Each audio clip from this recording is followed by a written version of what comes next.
devine, moi je... Alors, donc là, le but du jeu aujourd'hui, c'est... parce que là, j'avais pas mis de grille à rennes.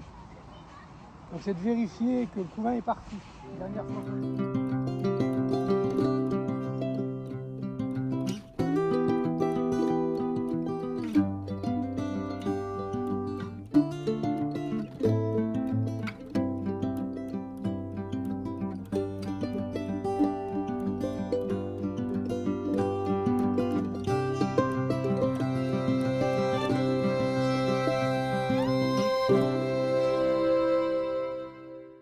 La dernière fois qu'on est venu, c'était le 16 juin, donc il y a 3 semaines. Et il faut, au couvain qui est dans la hausse, il faut à peu près 3 semaines pour que ce soit parti. Et comme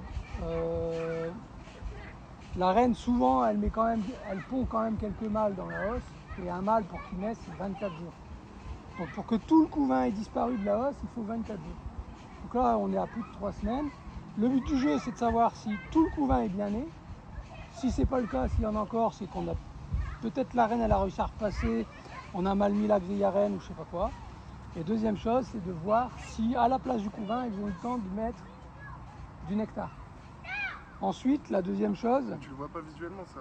Bah non, parce que ce qui est operculé ici, c'est du miel. Donc je vais le montrer là-bas aussi. Ici, c'est du miel. Et ce qui n'est pas operculé, potentiellement, c'est que du nectar. Mais là, ça fait un moment qu'il n'y a plus trop de ressources. Et elles ont réouvert le miel pour le consommer. Du coup, si ça se trouve, ce qui est ouvert là, c'était du miel il y a 15 jours. Mais c'est juste qu'elles l'ont ouvert pour consommer parce qu'il n'y a plus trop de réserves dehors. Donc là, le but du jeu, ça va être de voir l'hygrométrie, le taux d'humidité qu'il y a dans les alvéoles, qui ne sont pas fermés, pour voir si est-ce qu'on leur laisse ou est-ce qu'on peut récolter ce miel-là. Donc je prends une petite goutte de miel, je la pose sur un réfractomètre réglé pour le miel, je referme, j'appuie, et là dans l'œilleton, je peux voir directement le taux d'humidité. Vas-y là, regarde. Alors regarde au soleil, regarde.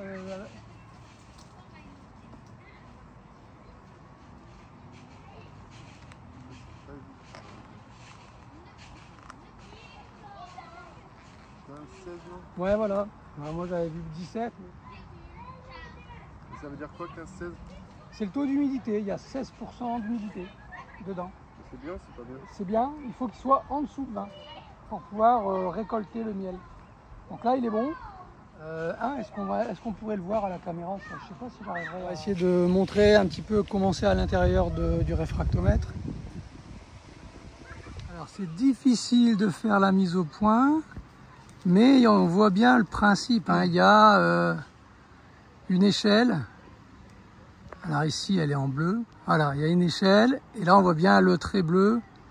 Je verrai bien la vidéo si on voit les numéros, mais au pire je les dirai. Voilà. Et finalement on nous fait du miel, hein. On a donc déjà 2 cadres.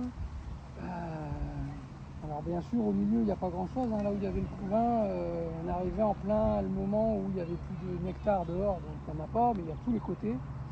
Donc j'aurai pas les 2 kg par cadre, mais là j'ai bien 1 kg. Ça me fait déjà 3 kg au moins. Voilà, ça. Là c'est pareil, on va compter la moitié, ça fait 4 kg, ça fait 5 kg. Non, 4 kg, pardon. Donc le but c'est d'estimer un peu combien on va avoir en quantité. Là où c'est plus foncé, il y avait du couvain. Là, on voit qu'elles ont quand même ramené du nectar depuis qu'il y a eu le couvain. Et là, depuis quelques jours, quelques jours, il y a la facélie qui est en fleur. Donc c'est une plante. C'est quoi la différence entre le nectar et le miel? Bah, le nectar, c'est ce qu'elles vont chercher dans la fleur. Ouais. Et pour que ça devienne du miel, il y a 80% d'humidité ou 90% d'humidité dans le nectar. Il faut qu'elles enlèvent l'eau. Donc ça, c'est pas mal, hein, il y a 2 kg là. Ah, c'est pas quelque chose qu'elles mangent? Non, non, non, non. Alors elles vont ajouter des enzymes hein, qu'elles ont dans...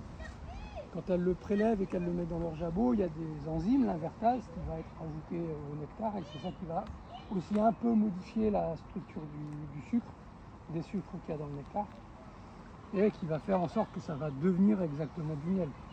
C'est pas... C'était vraiment que tu disais vomi de miel, c'était quelque chose qu'elle regurgitait. Ouais, c'est parce que c'est pas du vomi, hein, parce qu'en vrai ça passe pas dans l'estomac, ça passe dans le jabot, donc c'est une autre poche qu'elles ont avant l'estomac et qui permet justement de stocker, c'est leur sac à dos en vrai, c'est pas du tout l'estomac, ça c'est vide. Donc là on va dire 1, là il y a 2 kilos, ça fait 3, 4, 5, 6, 7, 8, et ça c'est vide. Ben, je pense qu'on peut faire 8 kilos avec ça. C'est pas mal. Bah, c'est pas beaucoup, Ouais. mais pour une ruche qui ne devait pas produire, c'est bien plus que Ce qu'on aurait espéré. ce qu'on aurait espéré. Ça me fait penser qu'il faudra quand même que je fasse. Si on fait l'extraction le 2, il faudra que je passe pas le premier parce que je serai occupé, mais ou alors je passe le midi. Ah non, le premier, je passerai la veille, 31. Et comme ça, je mets des chasses abeilles. Chasse abeilles, ça permet aux abeilles d'aller dans un sens, mais pas dans l'autre. Donc en fait, je vais mettre dans un sens pour qu'elles, quand elles sortent de la hausse, elles ne peuvent pas remonter. Mais en dessous, il y a quand même des. Des abeilles. Ah, Ah ouais, des- c'est blindé là. Du miel. Ouais. Ah ouais, ouais, ouais. Mais ça, tu leur laisses. Ouais, bah ouais. Alors, Regardez. H7. Combien j'avais dit de kilos là-bas? 7. Là-bas, 7 Ah, t'as kilos. 7 os. Ouais, mais ça, pardon. Ça en a facilement 10 kilos. Voilà, on fera un bon Bon, je peux 15. lâcher Ouais, un bon 15 kilos ici, je pense. Alors, j'ai pas mes lunettes. Je les ai oubliées. Le camion. Regardez les copines. C'est blindé ça. Ah, il y a du couvain, mais j'ai vu des toutes petites larves. Mais les œufs, j'arrive pas à voir, je suis contre vous. Je vois pas. Ouais, il y en a. Là, il y en a. Là-dedans.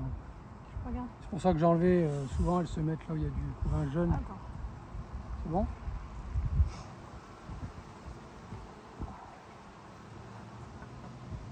Et en même temps, tu vois, si je regarde un petit peu ici, je les regarde rentrer-sortir.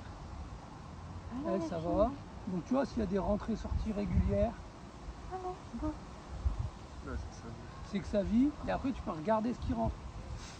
Ah, Regarde je bien. vais regarder si je donnais du pollen. Si Voilà. c'est bon. Si elle rentre du pollen, c'est que la reine, elle est là, qu'elle est en ponte. Celle-là, elle avait du pollen. C'est quoi le rapport entre le. Bah, le pollen, il s'en sert pour nourrir la reine et les larves. Donc, quand ça rentre du pollen, c'est quand même un signe qu'il y a une activité d'élevage.